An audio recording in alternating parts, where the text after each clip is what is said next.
बुलेटिनच्या सुरुवातीलाच एक मोठी बातमी आहे। उपमुख्यमंत्री अजित पवारांचा मुलगा पार्थ पवार यांच्यावर अंबादास दानवेंनी जमीन घोटाळ्याचा मोठा आरोप केलाय। 1800 कोटींची जमीन पार्थ पवारांच्या कंपनीने केवळ 300 कोटींमध्ये घेतली। तसंच यासाठी स्टॅम्प ड्युटी म्हणून केवळ 500 रुपये मोजल्याचा दावाही दानवेंनी केलाय। महत्त्वाचं म्हणजे पार्थ पवारांनी कोरेगाव पार्कात आयटी पार्क आणि डेटा सेंटर उभारण्याची तयारी चालवली आहे। 1 लाखाचं भांडवल असलेल्या कंपनीला हे कसं काय शक्य झाले असा सवाल दानवेंनी उपस्थित केलाय। या व्यवहारासाठी उद्योग संचालनालयानं 48 तासामध्ये स्टॅम्प ड्युटी माफ केली आहे, तर केवळ 27 दिवसात हा व्यवहार झाला असं दानवे म्हणाले। याबाबतचं एक ट्विट त्यांनी केलंय। तर अंबादास दानवेंनी नेमके काय आरोप केलेत आपण पाहूयात। आपण एक्सपोस्ट पाहतोय अंबादास दानवेंचे। मेवा भाऊंच्या राज्यात 1800 कोटींची जमीन 300 कोटीत खरेदी, स्टॅम्प ड्युटी 500 रुपये। उपमुख्यमंत्री अजित पवारांचे सुपुत्र पार्थ पवारांची अमेडिया कंपनीचं भांडवल मूल्य केवळ 1 लाख। कंपनीला सुमारे 1800 कोटी बाजार मूल्य असलेल्या जमिनीची 300 कोटींना खरेदी करता आली आहे। हा झोल आता अजित पवारांनी किंवा पार्थ पवारांनी महाराष्ट्राला समजावावा किंवा सांगावा। कोरेगाव पार्क भागात चक्क आयटी पार्क, डेटा सेंटर उभारण्याची तयारी। 1 लाखाचं भांडवल असलेल्या कंपनीला हे कसं काय शक्य होतं असा सवाल अंबादास दानवेंनी उपस्थित केलाय। अवघ्या 48 तासात उद्योग संचालनालयानं या प्रकल्पावरील स्टॅम्प ड्युटी माफ करून टाकली आहे। कळस म्हणजे 27 दिवसात हा सगळा व्यवहार पूर्ण झाला, जिकडे तिकडे झाला। या 40 एकर जमिनीच्या व्यवहारासाठी लागलेली स्टॅम्प ड्युटी आहे फक्त रुपये 500। दरम्यान सामाजिक कार्यकर्त्या अंजली दमानिया यांनी या संदर्भात काही सवाल उपस्थित केलेत। अजित पवारांची ही केस एकनाथ खडसेंसारखीच नाही का? मुख्यमंत्री देवेंद्र फडणवीस आता त्यांच्या लाडक्या उपमुख्यमंत्र्यांवर कारवाई करणार का असा सवाल दमानिया यांनी उपस्थित केलाय। तर अंजली दमानिया म्हणतात, अजित पवारांची ही केस एकनाथ खडसेंसारखीच नाही का?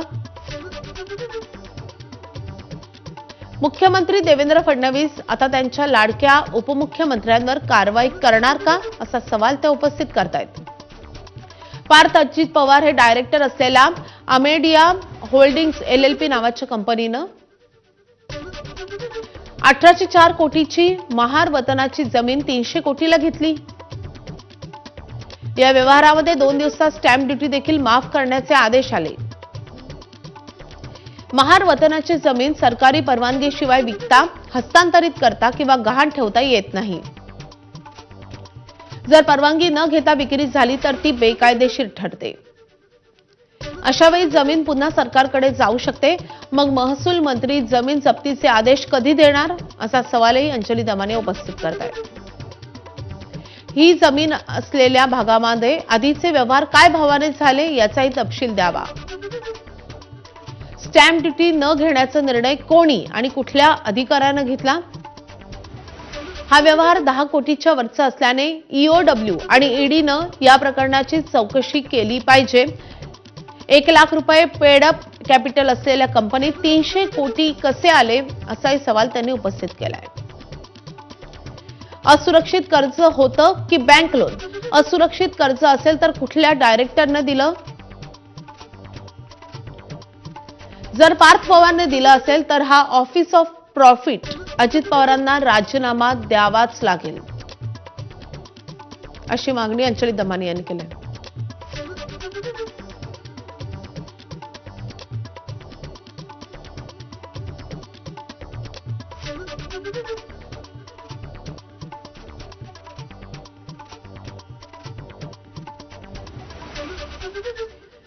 दरम्यान आमदार आणि काँग्रेसचे विधिमंडळ पक्षनेते विजय वडेट्टीवारांनी देखील या प्रकरणी मोठा आरोप केलेला आहे। वडेट्टीवार म्हणतात, कोरेगाव पार्कातील 40 एकर जमीन सरकारी नियम वाकवून विकत घेण्याचा प्रकार समोर आलाय। ज्या जमिनीचा विक्री होऊ शकत नाही ती जमीन नियमांची पायमल्ली करून अशी विकत घेण्यात आली। पार्थ पवारांच्या कंपनीनं खरेदी केलेल्या जमीन प्रकरणाची पारदर्शक पद्धतीनं चौकशी झाली पाहिजे। ही सरकारची जमीन असून महसूल विभागाचा निर्णय झालेला नसताना जमीन विकण्यात आली आहे। कायद्याची पायमल्ली करत जमिनीची विक्री झाली, न्यायिक चौकशी होऊन हा व्यवहार रद्द व्हावा अशी मागणी केलेली आहे विजय वडेट्टीवारांनी। या प्रकरणी जो कोणी जबाबदार असेल त्याच्यावर कारवाई झाली पाहिजे असंही वडेट्टीवार म्हणतात। तर या संदर्भात अधिक अपडेट देण्यासाठी, अधिक सविस्तर माहिती देण्यासाठी आपल्या प्रतिनिधी शिवानी पांढरे आपल्या सोबत आहे। शिवानी सोबत ज्यांनी या सगळ्या प्रकरणी गंभीर स्वरूपाचे आरोप केलेले आहेत ते आहेत। आपण थेट जाऊया शिवानीकडे। शिवानी,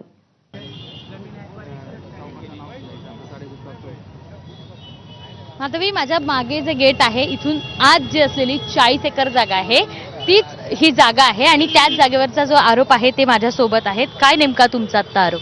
माझं नाव संकेत गायकवाड।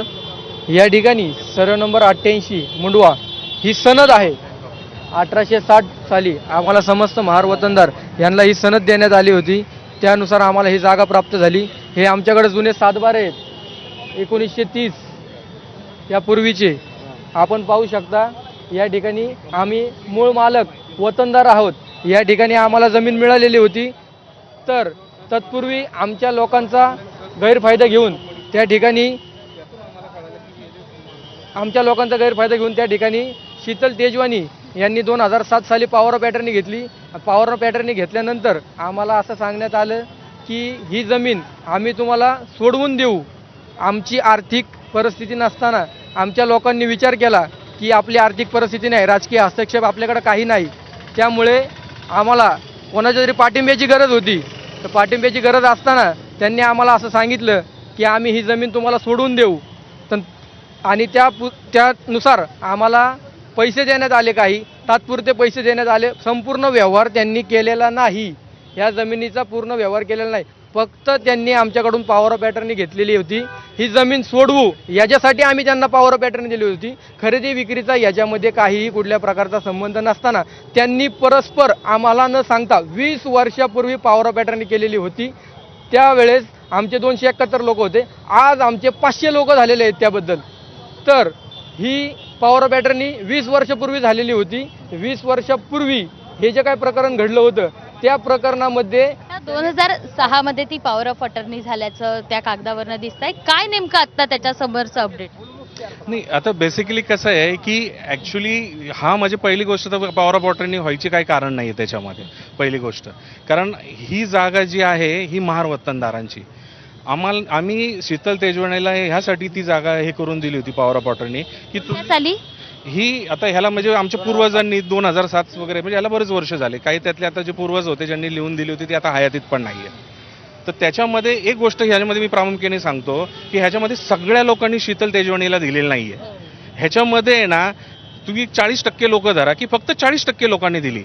आज अशी भरपूर आहे, जसे आता आमच्या घरातले काही लोक आहे, आता माझा 1 ते 26 हिश्श्यामध्ये आमचं 20, 21, 22, 24, 25 असे आमचे हिस्से आहेत। आमच्या घरा याच्यामधले फक्त 2-4 लोकांनी काय दिले असेल, त्यांनी लिहिलं काय होतं त्याच्यामध्ये की तुम्ही आम्हाला आहे ना ही जी सरकार दरबारीमधून आमची ही जी जागा आहे ही तुम्ही आम्हाला रिग्रँड करून द्या, त्यासाठी वेगवेगळे काय लागणार आहे। कारण अडाणी वगैरे लोक होते त्याच्यामध्ये, अर्ज करणं वगैरे हे माहिती नव्हतं, प्रत्येकाच्या हातावर पोट होते त्यावेळेस। तर त्यासाठी आम्हाला हा वेळ मिळत नाही, तर तुम्ही आमच्यासाठी हे करा म्हणून आम्ही त्यांना ते आम्ही काय म्हणतात की गार्डियन म्हणून नेमलं होतं त्याच्यामध्ये, आणि तुम्ही आमच्या वतीने तुम्ही लढा आणि सरकार दरबारून ही जागा आम्हाला करून द्या।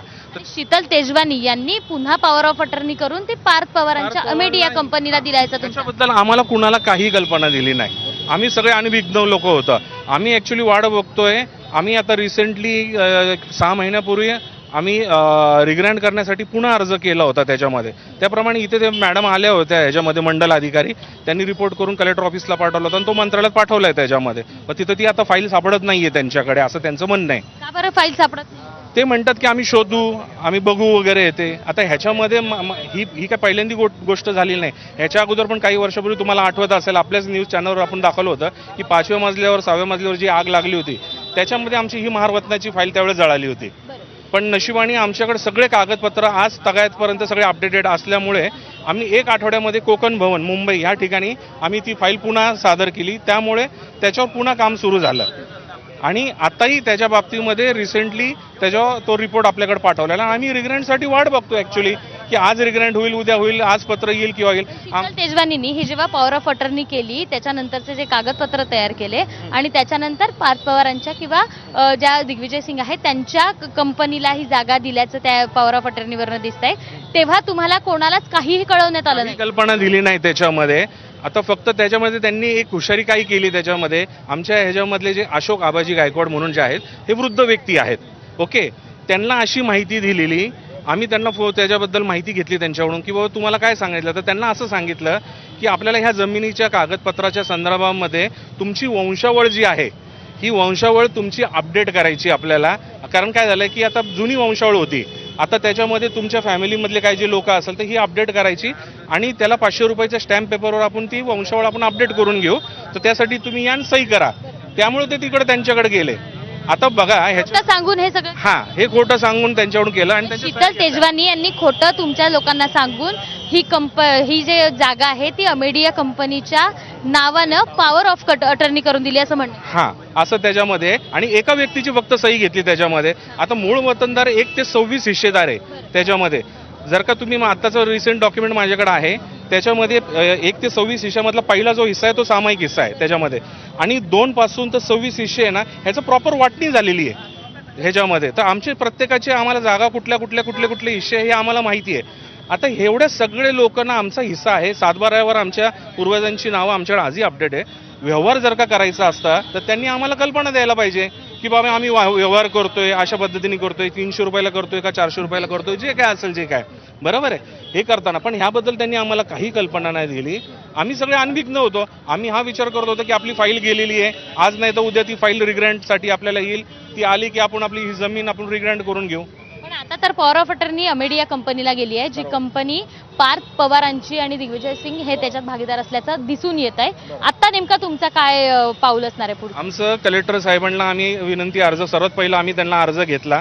ह्याच्यावर मध्ये झालेला जो काही करार आहे ह्याच्यावर आम्ही हरकत घेतलेली आहे. पहिली गोष्ट आम्ही त्यांना काय म्हणलेलं आहे की बाबा तुम्ही सर्वात पहिला आमच्या महार वतनदार लोकांचं म्हणणं ऐकणं फार महत्त्वाचं आहे, ओके. दुसरा कायदा असं म्हणतो की महार वतनाची जमीन ही कुणाला विकता येत नाही. विकायची झालीच तर ती फक्त महार वतनदारालाच विकता येते किंवा कलेक्टर साहेबांच्या परवानगीने विकता येते. मग कलेक्टर साहेबांची परवानगी घेतलेली आहे का या व्यवहारामध्ये, हा माझा प्रश्न आहे प्रशासनाला. जर का कलेक्टर साहेबांची परवानगी घेतली नाही आणि जर का तुमची गोष्ट एक ऑब्झर्व केली ना मॅडम, तर एक लक्षात घ्या, इथं झाडं बिडं तोडण्यात आलेली आहे सगळे. काम वगैरे काय सुरू केलंय तुम्ही आज जाऊन? ह्यांनी हरित लवादाची परवानगी घेतली आहे का? मग जर का हरित लवादाची परवानगी घेतली नसेल तर माझं ह्या ठिकाणी तुमच्या चॅनलच्या माध्यमातून ही मागणी आहे की हरित लवादाने ह्यांच्यावर कारवाई करावी.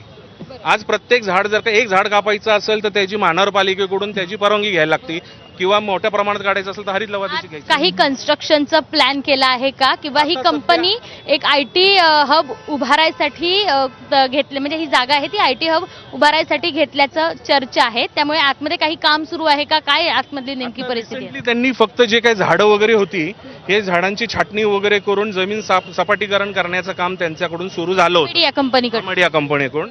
तर आपण बघितलेलं आहे की पुण्यातल्या या सगळ्या जमिनीच्या व्यवहारावरून खूप गंभीर स्वरूपाचे आरोप होत आहेत. अंबादास दानवेंनी नेमके काय आरोप केले ते देखील पाहूयात पुन्हा एकदा.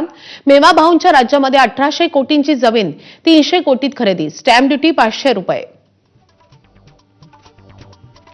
उपमुख्यमंत्री अजित पवारांचे सुपुत्र पार्थ पवारांची अमेडिया कंपनीचं भांडवल मूल्य केवळ 1 लाख. कंपनीला सुमारे 1800 कोटी बाजार मूल्य असलेल्या जमिनीची 300 कोटींना खरेदी करता आली. हा झोल आता अजित पवारांनी किंवा पार्थ पवारांनी महाराष्ट्राला सांगावा. कोरेगाव पार्क भागात चक्क IT पार्क, डेटा सेंटर उभारण्याचीही तयारी.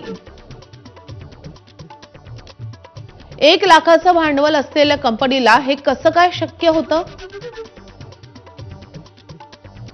अवघ्या 48 तासात उद्योग संचालनालयानं या प्रकल्पावरील स्टॅम्प ड्युटीही माफ करून टाकली आहे.